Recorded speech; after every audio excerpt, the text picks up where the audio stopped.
Hello everybody. To start off my performance, I will be performing a piece by Grieg. It's not in E minor, so please enjoy.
What does the piano mean to me?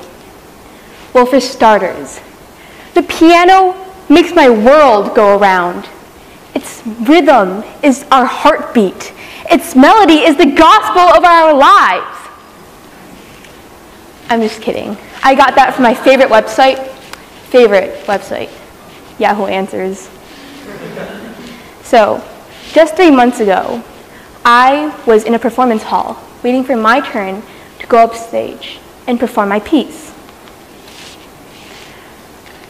And so I was all nervous, and I had all these nerves going around and butterflies going rampant in my stomach. But then I told myself that this was my moment to shine, and that the judges would only be aware of the 6 minutes I had on stage. Luckily, I was actually able to win second place in a pop category, second place in a classical category, and runner-up for national all-around champion. Thank you.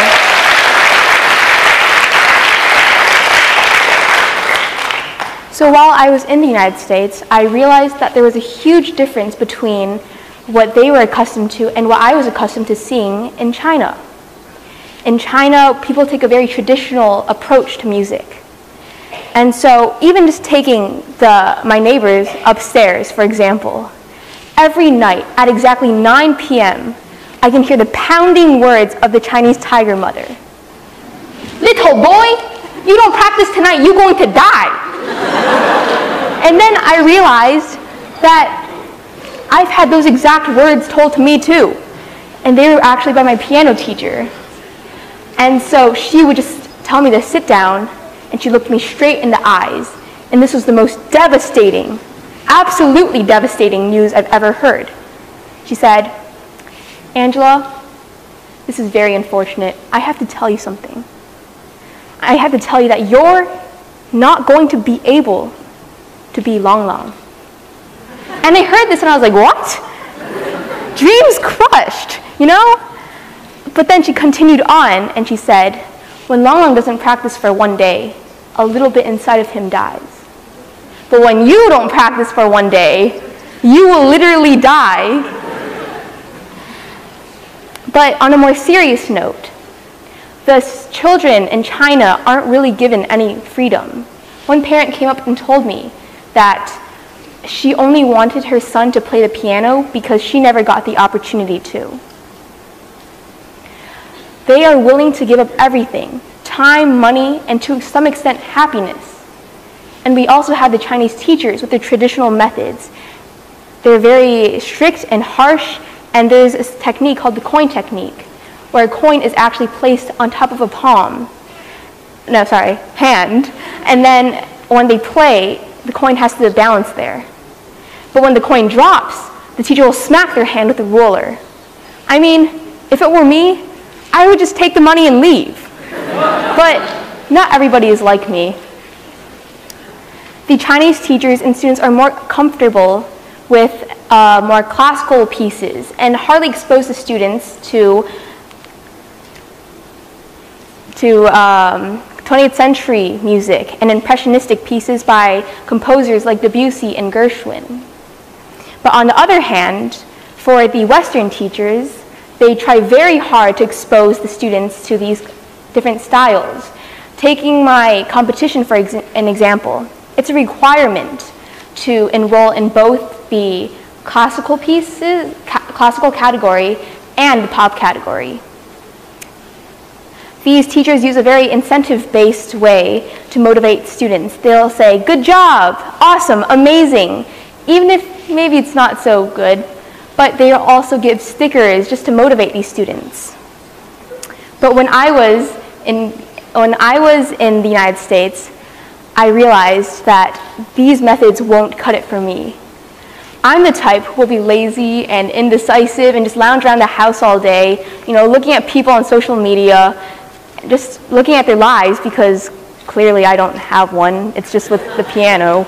But these methods won't work because of people like me, but also because I'm sensitive and I'm fragile, that the Chinese traditional methods also won't work. Now, what happens if we combine these two cultures, if we have the Eastern technicalities and the Western musicality? then that would make a great range of wonderful musicians.